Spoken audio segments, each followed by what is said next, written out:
हातकणंगले तालुक्यातील पट्टण कोडोली इथं राहणारी सर्वसामान्य कुटुंबातील आणि घरची परिस्थिती बेताची असणारी रोहिणी खानदेव देवबा हिनं आपल्या जिद्दीच्या बळावर थायलंडमध्ये झालेल्या आशियाई वर्ल्ड रेसलिंग चॅम्पियनशिप स्पर्धेत कुस्तीमध्ये 33 किलो वजन गटात भारताचं प्रतिनिधित्व केलं.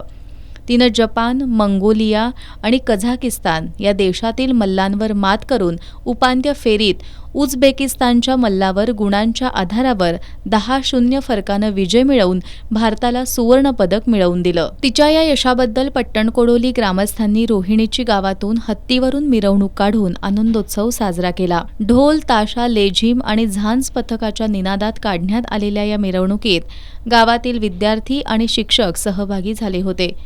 ही मिरवणूक बिरदेव मंदिर बाजारपेठ मार्गे जय लॉनपर्यंत काढण्यात आली. यावेळी त्या ठिकाणी रोहिणीचा भव्य नागरी सत्कार करण्यात आला. तसंच हुपरी पोलीस ठाण्याचे पोलीस निरीक्षक NR चौखंडे यांच्या हस्ते सत्कार करण्यात आला. रोहिणीला NIS कोच संदीप दोनवडे यांनी मोलाचं मार्गदर्शन केलं. याशिवाय माजी सैनिक राम कुशाप्पा सुकुमार बोरगावे, सहदेव मोठे, बिरू चेटके, बाजीराव बाणदार, पैलवान राकेश भोकरे, वस्ताद भागोजी शिरोळे यांनीही मार्गदर्शन केलं.